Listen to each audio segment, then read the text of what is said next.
What's up, everyone? It's your boy Shaft, aka That Mill Guy, here with some paper modern gameplay. Today we're doing modern Dimir Mill versus modern Burn, and really just haven't been able to apply any quality of life changes that we talked about in the previous video, just because the footage was captured at the same time, so weren't able to apply that to the recording. Anyway, the games were really fun. Managed to force a game 3 as a little bit of a spoiler, so I'll let you know how that goes as the video throughout. Hopefully the audio stays true, and let me know what deck list you want to see facing off against each other in the videos to come up. I would love to make this a generalist series against different modern decks, so let me know what we should proxy up, let me know what we need to jam, and we will bring that right to you all. So let's hop right into the games and into the mulligan decisions.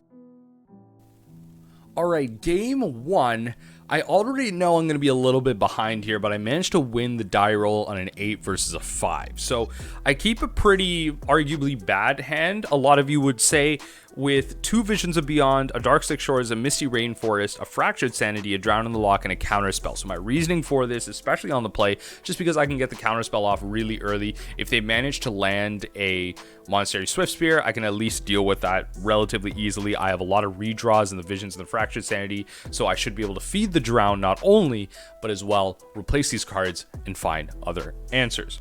Grace himself sees an initial 7 consisting of a Lava Spike, Lightning Bolt, Lightning Helix, Boros Charm, Skewer the Critic, Searing Blaze, and Inspiring Vantage. Decides to mulligan it because it's a 1 land with too many 2-drops. Not enough 1-drops to kind of help carry the pressure, but then sees a 7 that had a Lava Spike, Monastery Swiftspear, Eidolon of the Great Revel, Searing Blaze, Sunbaked Canyon, Inspiring Vantage, and then decided to keep it by bottoming a Boros Charm. Now the Blaze can deal a lot of damage to obviously early threats like Crabs and, you know, both of them Ruin and Hedron, and helping to clear the way for the Swiftspear. The Eidolon is essentially the most powerful card that Grace can have in a turn 1 in a game 1 scenario against Mill, so why not? Luroslis in general, so this was a no-brainer keep. Let's get right into the games. 1 on the play. I'm playing a Darkslick Shores and passing. My hopes aren't too high, but let's see what Grace has in store. Grace is going to start us off with untapping, drawing, and playing Inspiring Vantage into a Swiftspear. Now, the onslaught has begun. I decide to tap and cast out a Visions of Beyond because my hopes are low, but I got some redraws. Let's see if we can stabilize this game. I then take 1 and go to 19.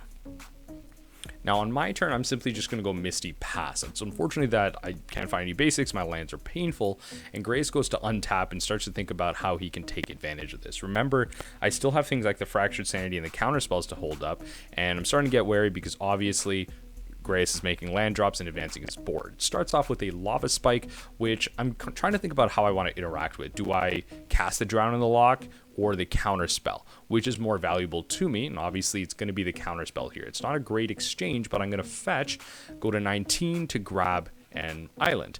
That's going to be the least painful way for me to cast this and play around Skewer the Critic. So if this resolves, then that means that Skewer can come down, that Monastery Swiftspear becomes a little bit bigger, and well, I'm going to take that damage. Unfortunately, Grace doesn't have the Skewer. He taps his land, plays another Lava Spike. I'm going to end up taking 6 from this whole exchange plus the fetch, go to 13, and I'm a sad Mill player. So on my turn, I don't really draw anything. That's the unfortunate problem. I draw spells, so I just pass the turn, and Grace goes to untap. Now, on this turn specifically, he swings in for 1, starts with combat, and I'm kind of wary, right? Because there's no sorcery speed stuff. So I'm thinking, okay, well, I got to keep up interaction for this, well, inevitable Eidolon that he ends up playing. So I'm happy with the play I made there instead of just biting on the Eidolon and worrying about instant speed stuff. So just be patient. You can make big plays. Eidolon would have definitely shut out the game there.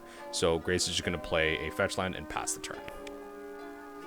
On my turn, I'm just going to play a Hedron Crab and, well, pass the turn. I don't have anything else to do there. I'm still not finding my lands, which is unfortunate. I'm not able to find mana to cast my Luros. Now Grace is going to go searching his library while fetching for a mountain. Now this is a landfall trigger, and this is where I started to get worried as well. Maybe I shouldn't have played out the Hedron Crab as a blocker because, well, my nightmares are going to come true and a Searing Blaze is going to get cast. I'm going to take 3 damage, my crab dies, and Grace is going to be swinging in for some more damage as well. Things aren't looking up too well here. On Grace's end step, what I'm going to choose to do is cast Divisions because I really need to dig, aka for blockers and for mana to eventually try and cast Luros, for lifelink to try and stabilize this game. I go to untap because I don't really find anything, desperately cast Divisions to see if I can find a blocker or something. I don't find it, and well, I gotta concede. That's gonna be game 1. Let's see how our sideboarding can at least make this difference. God damn, folks, we need to make some changes. Okay, this is a not great matchup for me, so I'm gonna hop into right what I want to do from the jump. I'm obviously taking the play. I'm taking out 3 surgical extractions and 1 counterspell. The counterspell makes sense. I'm casting a 2 CMC interaction spell to deal with 1 CMC cards. Tempo wise, not great, but I got to keep the others because I don't have much else to bring in. I'm bringing out 3 surgical extractions as well because I don't want to lose the life, but the extirpates and 2 crypt incursions are coming in. The 2 extirpates are there to interact with spells that I don't want to deal with, such as Eidolon of the Great Revel later in the game, so that I don't have to deal with them, deal with their top decks, and also I can get rid of these cards without Grace interacting. If I'm worried about something like a Skullcrack, I can take those out immediately. Secondly, I do want to hit cards like Riftbolt and Skewer the Critics, remembering that even though those cards are cast with 1 CMC, those are 3 total. So if my primary win condition is going to be Tasha's Hideous Laughter, with the average CMC of the deck being so low, being a burned deck, I do need to get rid of the 3 cost cards, and this is going to be a fantastic way to help enable Tasha's and lower the CMC, increase my odds of winning with Tasha's. So that's my reasoning for that. The 2 Crypt Incursion should be self-explanatory as well. That's life gain. In terms of what Grace is doing, he decided to just shave on some pieces, decided to drop a Lava Spike, Searing Blaze, Boros Charm, Riftbolt, just a little bit off each side. Now let me know in the comment section down below what you think Grace should have done here, actually, because he does lament on the fact that he believes the Searing Blaze should have just been a second Riftbolt. The reason he wanted to keep more Riftbolts, though, is to increase the average CMC of the deck for Tasha's. So it's interesting. We're both on the same wavelength here. We both understand what's going on in this matchup, and sees that the Searing Blaze likely should have been kept because it's a great way to punish that crab, especially when you think of Ruin Crab blocking the early threats pretty well with the 0/3 body. So let me know what you think in the comment section down below. Should Grace have kept the Searing Blaze and gone with a second Riftbolt out, or is the way he sideboarded pretty good? In terms of what he brought in, he's bringing in 2 Roiling Vortexes and 2 Rest in Peace. Rest in Peace makes sense, especially because he's not playing Luros himself. The graveyard is irrelevant, so it shuts off my visions, my Crypt Incursion, my Drown in the Loch. Shuts up my long game, shuts off my way to stabilize the mid game with Crypt, and shuts off one of my removal pieces. Great. Roiling Vortex, again, self-explanatory. A permanent type that Mill and Dimir in general has very difficult times kind of dealing with. Also stops my removal, punishes my archive trap. So easy there. Let's hop into the kind of opening hands that we see. So again, with myself on the play, I see an opening 7 of an Island, a Fields of Ruin, a Polluted Delta, a Watery Grave, a Oboro, Archive Trap, and Hedron Crab. 5 lands, folks. This is a straight mull. You can't keep this against Burn, or actually any deck for that matter. The second 7 that I see is a Watery Grave, 2 Polluted Deltas, 2 Drown in the Lochs, and a Fatal Push. I'm going to keep that by bottoming a Watery Grave. Now, the reason I do this is, obviously, if this is a removal heavy, a creature heavy draw by Grace, I'm able to punish that pretty easy, and then kind of keep things going from there. So I'm going to keep this 6 and just pray from there. In terms of what Grace keeps, he sees a Lightning Bolt, 2 Skewer the Critics, a Rift Bolt, Fiery Islet, Mountain, Arid Mesa, and, well, this is going to be the first solid 7 keep from Grace. He sees 12 damage to start and can hit a crab early. There's a lot of answers. There's a lot of ways he can set up damage throughout the turns, and especially with the Fiery Islet, just can have that redraw. So definitely a snap keep from there. Let's see how game 2 goes for myself. And, I mean, judging by the timestamp of the video, I think you can guess where this goes, but I'll let you find that one out yourself. All right, game 2 starts with a Polluted Delta pass from me. Grace draws this card, plays a Mountain, and suspends a Riftbolt. And promptly, at his end step, I'm going to crack my Polluted Delta to get a Watery Grave tapped. My land base is so painful. I'm going to start things off simply with a Hedron Crab, then a Landfall trigger to get Grace to mill 3. On Grace's turn, the Suspend trigger triggers, and Grace takes Riftbolt, slams it in my face. Grace plays a Fiery Islet, taps the Islet for the Swift Spear, then taps his Mountain for a Skewer the Critics. In response to the Skewer the Critics, I'm going to fetch to grab a Swamp to cast my Fatal Push on the Swift Spear before that thing swings into me. The Skewer resolves, kills my crab. On my turn, I'm going to start off with my second Hedron Crab, play Watery Grave Shocked in because reasons. Grace is going to shock in a land here and decide to start things off with the lightning bolts. I got nothing, so I'm going to take 3. With that in mind, I've taken damage this turn, so he plays a skewer. I'm going to choose to drown it because we can't just continuously take 3 damage all the time. And then Grace passes, I untap.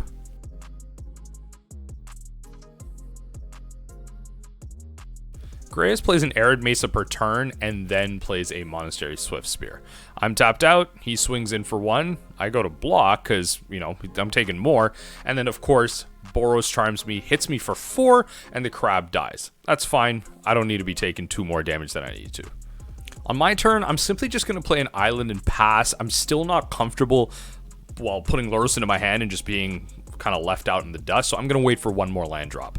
Grace, seeing cards low in his hand, is going to crack the Fiery Islet, just like he originally intended when fuel was low.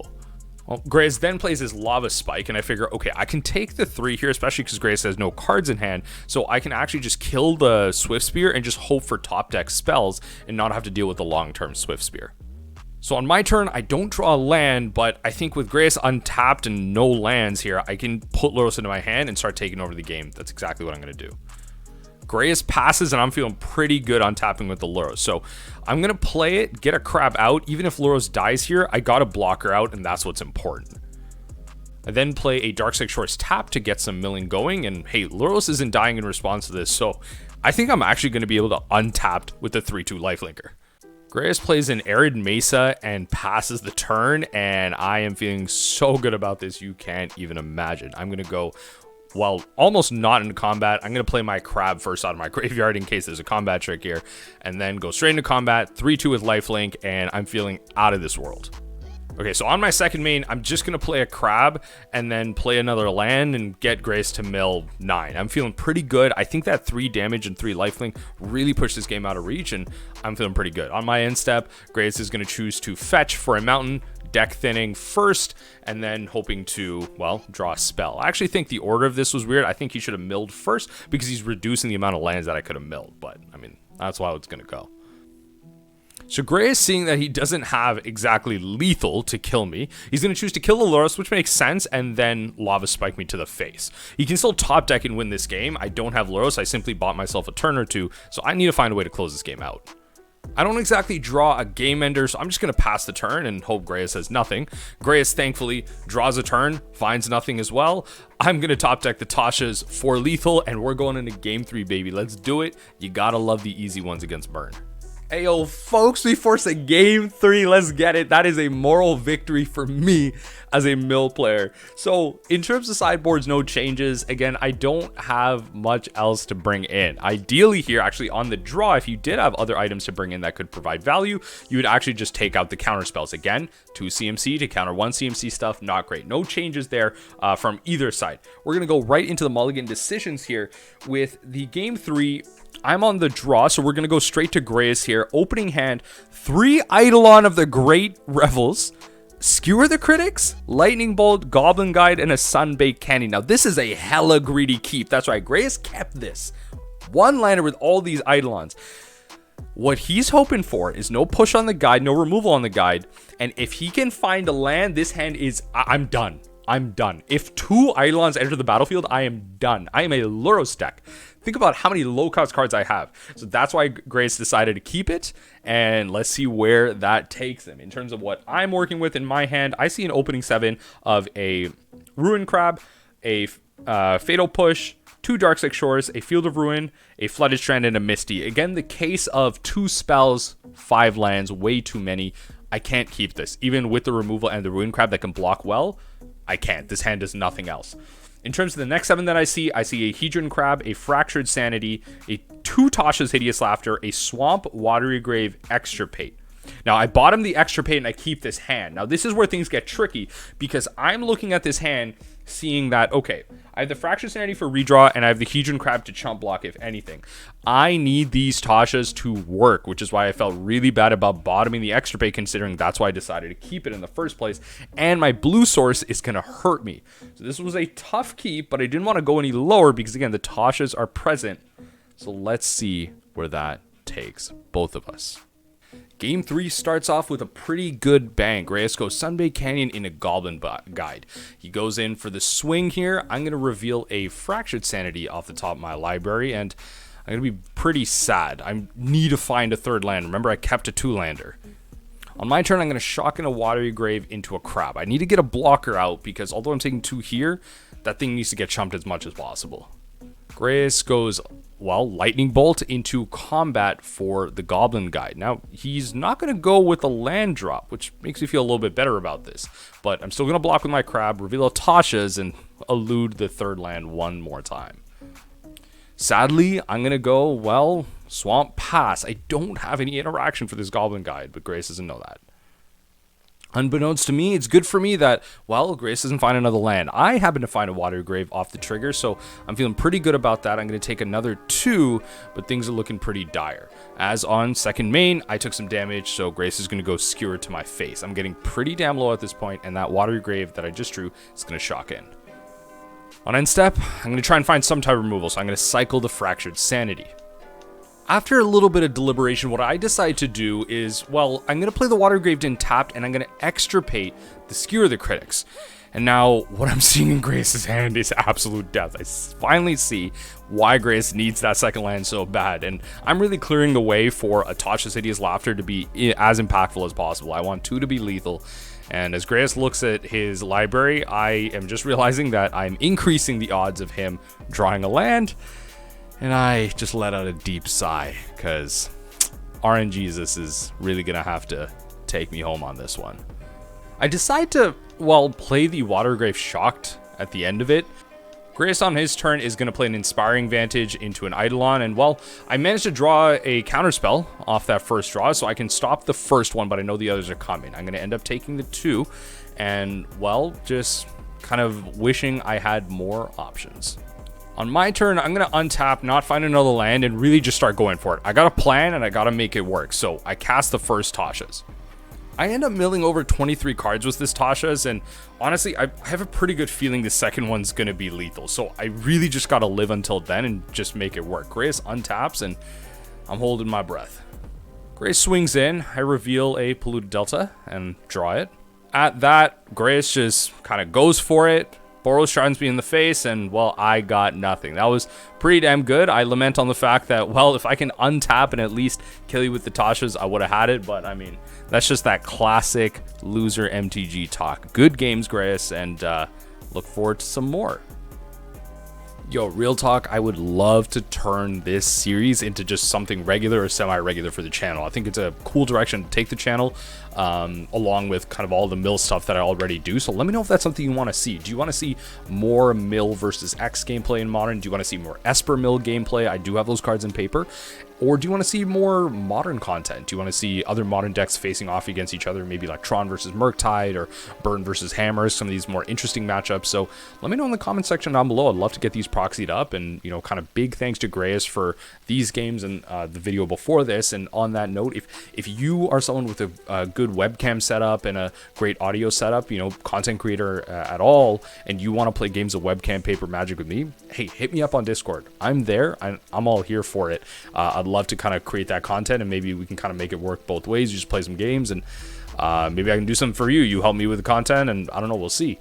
But I love doing this series. Honestly, I think this is one of the few series that I actually watch back. I don't watch back a lot of my videos, but I actually really like just watching some Paper Magic. I don't know what y'all feel like, but I think I'll leave it there. Remember that even the impossible is possible, and as we ponder that thought, I hope you'll join me next time for some more Paper Magic as we take a glimpse into